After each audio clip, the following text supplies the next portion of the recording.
Good morning, gardening friends. Happy June 1st, the beginning of hurricane season.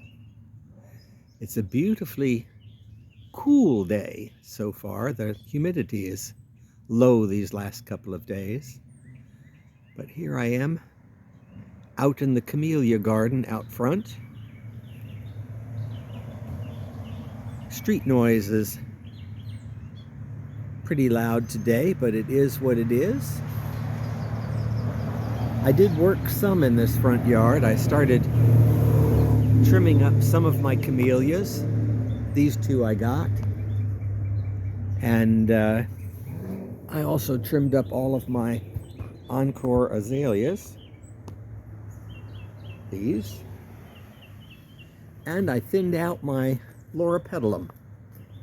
I had to make some decisions about what I wanted to keep in my camellia garden. So I cut the loropetalums way down. I still have to limb up the camellias yet around the sides. I'm not going to top them, but I'm going to cut some more of the sides out.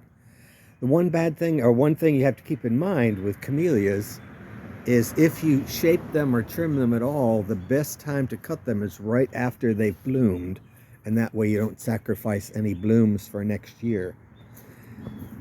So I'll touch them up a little bit.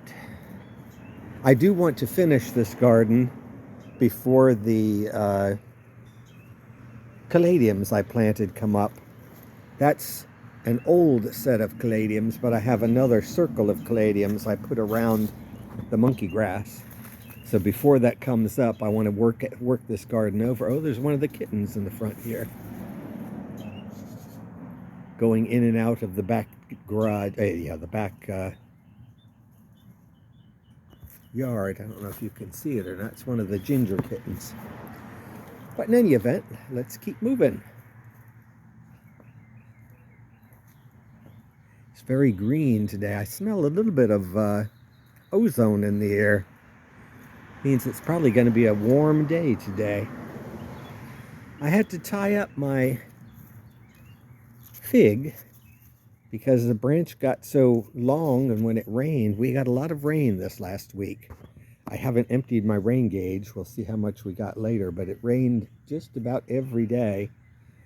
And the wet leaves on this fig were too much for the branch itself. It was bending way down. It's a black Italian fig is what that is. Cleome are adjusting to their new location. I just have to keep them wet. Of course, that's not a problem when there's rain every day. You can see my cassia is sprouting. It looks like I only have one shoot. So I'm going to have to trim that back so I get it to grow bushy. Still no activity on my hydrangea. This might be the last year for that hydrangea. I can put other things in its place. It was in full shade at one point because of the oak tree that was removed a couple of years ago. It didn't like full shade. Now it's in partial shade, and it doesn't seem to like that any better. Life is too short to have plants that don't perform for you in your garden. This one, however, the cryptomeria, is done real well. You can see it's just absolutely full of new growth. I don't have many evergreens. Evergreens are hard to grow in zone 9A or 8B, especially tall ones like these junipers I have next to my fence. The problem is they act like sails in the winds, and we get some fairly heavy winds. I do, especially being off of the street. There's no trees to block the wind, and so the wind will catch like a sail in those trees. I used to have tall evergreens, and the first hurricane that came just leaned them right over to the ground. So you do kind of have to be careful of evergreens. Bananas are doing real well. I've got to get after this loropetalum. I also have to, I noticed I was looking at the tea olives. They have grown again in the back. I need to trim them back again. Again, I want to get all of that back in there before the caladiums bloom, so they'd be less apt to be trod upon. I did do some work at the street, so I will brave the traffic to take you out there. Of course, my milk and wine lily is still blooming. And so it's doing real well here. And you can see I cleaned up the edge of my property so people could see the traffic coming. I had to cut the banana trees a little bit. The bananas did do well, actually. This is where the oak tree was. And so there's still a stump under the ground there. So I planted bananas because they have fairly shallow roots. And you can see that's done really well. There's 1, 2, 3, plus the tall one, of course, 4. So as long as I keep fertilizing it, they'll do well. I wish you could smell this lily. This lily is really, really fragrant. It took a long time to get that to bloom. Oh, I see I have another couple, actually a bunch of new stalks. 1, 2, 3. I got that at the botanical gardens here in Mobile, and it took about, I want to say 5 to 8 years before it started blooming. This is now over 20 years old, so once when it started blooming, it blooms every year thereafter. But it just took a while. It was a single bulb when I bought it, so it has multiplied and multiplied. I can tell you that they do not like to be transplanted. If you can find, they're kind of like a peony. You know, once when you plant them in the ground, you should leave them, because that's really the only way you're going to get them to multiply. They take forever to bloom and establish. And, oh, we're in luck. My Opuntia is in bloom. These flowers only last 1 day. I did a quick one, short this week, because they were blooming then. And let's see, this is a spent bloom from yesterday. And these are going to open today. I can't see the top of it, but hopefully you can. And this one as well. It's about 5 feet up off the ground. There's no fragrance. Blackberries are still coming in. I am eating blackberries hand over fist. They are delicious.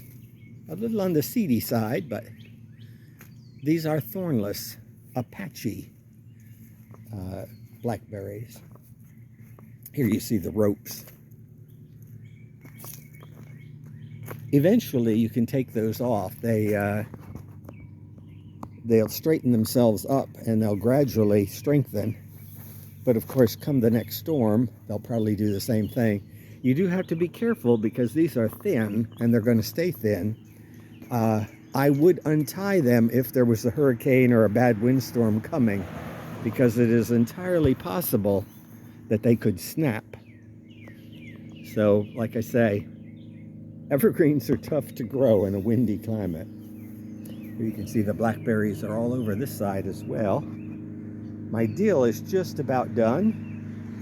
Lavender, though, really likes these pots. Lavender does grow here. I don't know which type of lavender it is. I know it's not hidcote, because I can kill hidcote. Haven't mentioned this recently. Oh gosh, there's all kinds of activity. There's a plane overhead now. This is lemongrass. That is lemongrass as well. It did survive the winter. By the end of the summer, those are going to be about 6 foot tall, and you won't be able to walk between them. But at least for now, they look good. Oh, here's an errant 4 o'clock blooming. I planted them years ago from seeds from New York, from my old garden there. And they're pea-shaped, or they look like little peas. Oh, the cats have been here. I see my basil sign is knocked over. The kittens have discovered they like to play with, well, they're stupid. Right now, they're still young. Half of the week they spent chasing their tails in the backyard. The other half they spent destroying my potted plants. But they like to play with the name tags. They either pull them out and run around with them or else snap them off and run around with them. The bottom line is they're going to run around with them. Here's the female cycad structure. No real change since last week, although I'm sure it's probably opened up some more at the top. I'm still getting fronds on my Australian tree fern. I am getting down the piles of leaves. I do want to try and get rid of them, maybe all of them by the end of this week. My tomato, still doing well. Can't tell you what kind it was. It was just one I got at Walmart. And, wonder of wonder, my equisetum or horsetail is coming back now that I moved it away from the horde in the backyard. The destructive horde. I found out a group of kittens is called a kindle. AI isn't all it's cracked up to be. If you look up what do you call a group of kittens, a kindle will come up. However, if you say define kindle, it will not tell you a group of kittens. You can make it get there eventually, but it only gives you the most popular responses first. I did find out a Kindle costs about $200, $150, $200, so just think I got that for free. Turns out a group of adult cats, in case any of you should ever make it to Jeopardy, is called a clowder, C-L-O-W-D-E-R. Especially, I guess it comes from the Old English. Ooh, this stuff is the bane of my existence. If you see a weed, pull a weed. Back in here, of course, the cordyline is coming up nicely. My Pieris japonica on this side is doing okay. I just planted it this spring, so I'm not expecting much for a couple of years. It took a while to get my Pieris japonicas in the backyard to find a spot where they would all grow. And they kind of like this northern exposure. So of course I put that one on the west.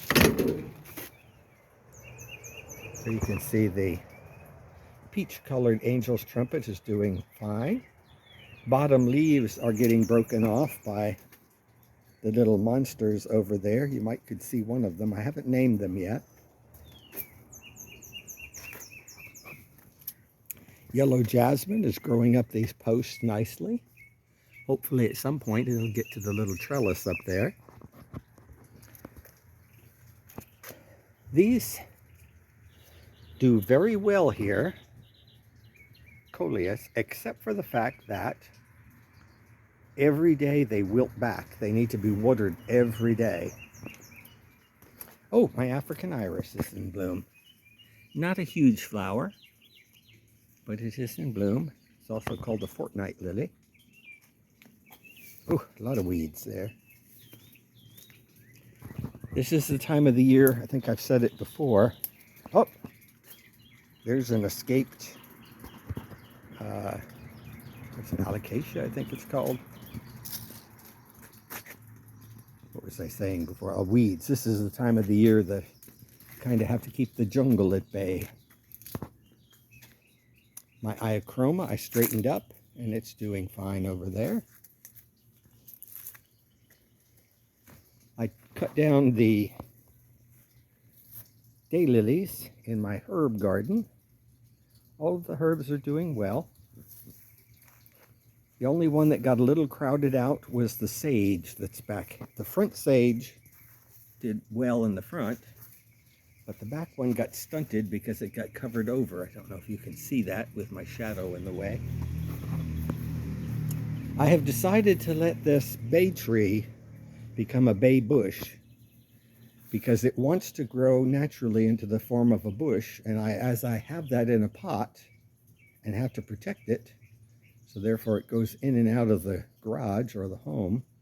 I'm sorry, not the garage, my garçonniere. I thought, just let it become a bush and I'll have more bay leaves to use for cooking purposes. Cats have totally destroyed my Gara. There are certain plants that they like to destroy and others that they leave alone. This looks like I need to water it a little bit. It has no leaves, only flowers. Bougainvillea.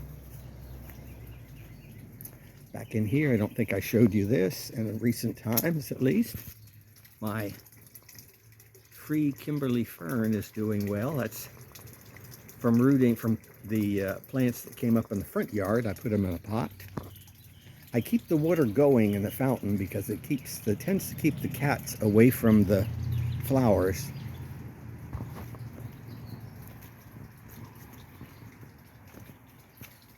And the bananas, I did cut the one banana out that was here. So the bananas are doing well. The cats had broken down that piece of lattice over there, so I had to reinstate that. They can still squeeze through the lattice. They're small enough to get under the deck. And this area I cleaned up again this week. Got the fern out of my monkey grass. I did fix my fountain. I think I had told you that I had problems with the fountain. I thought it was just a short somewhere or a wet cord somewhere. Well, it turned out to actually be the fountain itself. So I had to buy a new pump. It sounds good over here. And I trimmed up all 4 of these boxwoods. I put these boxwoods here because in earlier years there wasn't much here in the wintertime. So the boxwoods do give you some winter interest. I also finally got to cleaning this and moving around some of my ground palm, although I was sold it as pleated palm, so I tend to refer to it as pleated palm. Also put some more of my,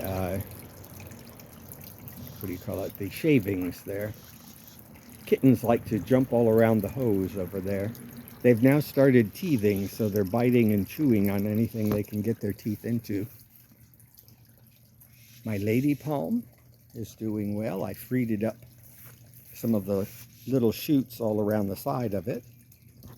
It will make a nice mound there, and I think I'm just going to let it do that. The bromeliad in that lion's head is doing well. It has been in that lion's head now for, I want to say, probably almost 10 years. I do bring it in for the hard frosts. So I brought that in, I think, once this last year. Here, the coleus does better. It does not wilt here because here it's shadier. It never really gets full sun in this location. So that's where I put all of my ground orchids and my nun orchids. Colocasia, that's what that was coming up. That's where this used to be, is where that stray colocasia leaf was. But I will have to yank that out, otherwise it will take that bed over. It looks like I'm finally getting a little bit of growth on my yellow angel's trumpet back there. And it looks like the nun's orchids are sending up some new shoots. That was one big nun's orchid that I bought this last year that you saw blooming earlier this year, I guess back in January or so. And I cut the smaller ones, separated into these 2 pots, and then took the other one that was left and put it in a bigger pot. Those will need to be protected for the winters. Here's another batch of ground palm over here. Vincas are still looking good up here in the pots. David's area needs a little bit of a tidy up, but not too bad. Windmill palm is doing fine. Second windmill palm behind it is looking good. I cleaned that up a couple of weeks ago. See if I can get out of the sun. I'll give you a look up at the Canary Island date palm. Here's another one of those lilies like the milk and wine. Oh, can't look at that. I have to be in the shade. Well, going right back around in a circle. Just the wrong time of the day. There we go. So the Canary Island date palm is leafing out nicely. It's about ready to fertilize the palms again. They get fertilized once a quarter. And with all the palms I've got, I also consider cycads palms, so I fertilize them the same way. I follow the directions on the fertilizer bags, but it usually, for me, takes about 40 pounds of fertilizer to fertilize everything. And it's once a quarter. Knockout Rose is still doing well, the one from last year. The one from this year is beautifully green, but I don't see a lot of growth on it yet. It is starting to send up some growth. Alstroemeria I will gladly remove. Just have to get my rearing gear and do it. Ah, angel's trumpets. Angel's trumpets are opening. They smell best at night. Right now, well, they have a scent. They're sweet. I'm trying to think of what the scent smells like. It's hard to say. It smells like a woman's floral scented powder. The only reason I say that is I remember my grandmother, my father's mother, Grandmother Kay, Mary. She was a heavy woman, and when I was a little kid, she would give me a hug and I would be huddled into her bosoms, gasping for air. Well, it smells like the powder that she used to use. There is a daylily. I used to have a bunch of daylilies here, but the wandering dude took over. Oh, I see my yellow, I guess, oxeye daisy is doing fine there. The Nandinas are starting to recover from being pruned back. You can see how they are sprouting back. Oh, and here's where the cassias, that big thing is the cassia, and this smaller thing is one as well. I did trim back, I don't think I mentioned it, but I did trim back my bottle brush tree, or bush really. I trimmed out all the dead, so this is what was still living. I have to watch where I'm going here. I do see I have some pink angel's trumpets blooming. And we have some blueberries. The blueberries are delicious, but they're not as abundant as the blackberries are. The blackberries, this is only their second year, and I am already sick of eating blackberries. But the blueberries are delicious. So far, the birds have not discovered them. I do need to come and move this plumeria, especially since it has a bloom stalk. I just noticed that. If it's going to bloom, I definitely want to move it out where I can see it. So things are definitely growing hand over fist here. Looks like my Mediterranean fan palm up there is getting a flower stalk on the side. Oh, we haven't shown you these fruits yet this week of the pindo palm. They haven't ripened yet. They kind of look like naked acorns.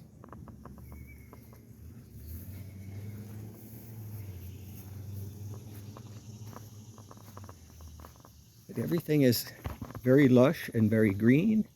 The jungle is taking over. That's a good view of the pindo palm from here. I did limb up, well, I didn't really limb up. I tipped up the pindo palm because I was so tired of getting hit in the head or tickled in the head when I'd walk under here. So it makes it a lot nicer to walk under there now. Oh, and the male cycad is still growing. It's about half its height. Give you an idea of height. It is about 1, 2, 3, about 3 hands high right now. Of course, this is the male cone.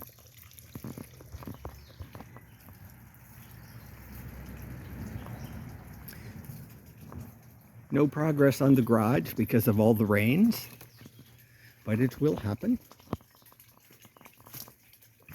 Back here on the deck, it's looking somewhat better because I'm learning how to deal with the destroying horde or kindle of cats, that are kittens that I have.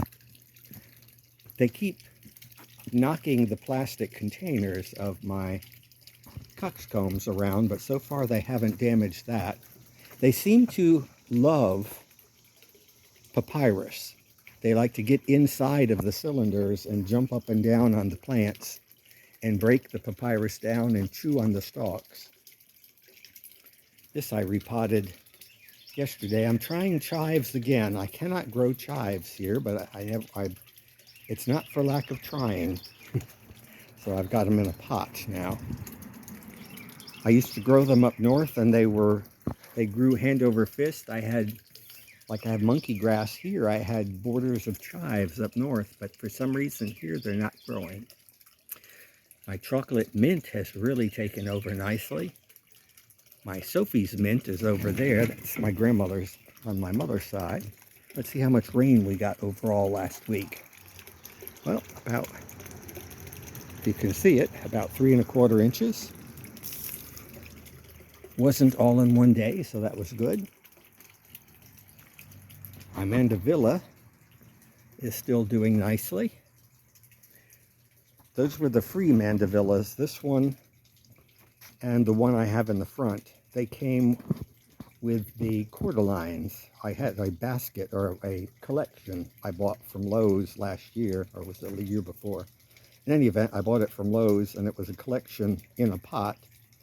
I bought it for the cordyline and they came along for the ride, but they looked so nice I didn't throw them out. And needless to say, they're doing well. The cats seem to be leaving those alone. What is that called? That's called the cocktail vodka. Looks like I've got a new leaf coming on my cardboard palm. These are the caladiums that we sprouted and then planted a few weeks ago. This is cat nibbling. But up there it's doing well. If you've never tried it before, well, there are only certain ones I know of that bloom. I think all caladiums ultimately will bloom. Kathleen, however, I believe those are Kathleen. I like to get them because I know for a fact they do bloom, and the blooms are fragrant. If you have them, you don't notice them if you plant everything in the ground, but the blooms smell of fresh bread, like right out of the oven. These caladiums, I didn't show you a close-up last week, but needless to say, I redid this window box for the summer. And, wonder of wonder, miracle of miracles, I'm starting to get more pictures. This one's new. This one's new. That one's new. They should form on the tip of, and that one's new, of each leaf. But remember, I brought this in for the winter. And when I brought it in for the winter, it continued to put out leaves, but it stopped producing the pictures on the ends of the leaves. So I'm glad to see that it likes this. This is a spot where I always keep it for the summers. Of course, I cut it back dramatically if you see what it looked like in the winter. Nepenthes. So it loves its spot there. So far, these bromeliads that I cut back, or I should say split, are doing okay. Those begonias the cats seem to leave alone. Since I put that coleus collection together, I had to save my yellow coleus. I can't have anything in a small pot because they love to play and roll with small pots. They like to roll them off the deck. So anything in a small pot, I have to pot it up to save it. I tried this, never having had it before. And here's what I told you about the tags. Silver, oh, and it's got teeth marks all over the tip of it. It's a eucalyptus. So I'm hoping to bring that in for the winter. I have seen one neighbor years ago had a eucalyptus tree. However, hard frost will eventually kill it. I don't think I commented on this chrysanthemum that's still in full bloom. Unfortunately, my freebie papyrus was knocked over on its side yesterday, and 3 kittens were inside of the cylinder chewing away at it. So just have to keep abreast of all the cats. I have noticed the grandma, the mother of all of them now, she does nurse all of the kittens, hers as well as her grandchildren. So they have found a new home. They do go away for the days, for the heat of the day. They're hidden in bushes. My marigolds are flattened down by the cats. They like to sit in pots during the heat of the day. And my Sarracenia is looking well. Did not send up any flower buds, but it has a bunch of pictures. And my rose-scented geranium. That is a real geranium. Rose-scented geraniums are real geraniums, as opposed to what we call geraniums. The red geraniums up there are actually pelargoniums. But be that as it may, I wish you all the best. Hope you have a good week. Hope you get to get out in your gardens and enjoy them. From this look or view, you can just barely see the pecan coming up there. I didn't mention it at the time, but it has risen above my fence. In fact, I think I'll leave you with a picture of the pecan shining in the sun. So have a good week. Take care. See you next Sunday.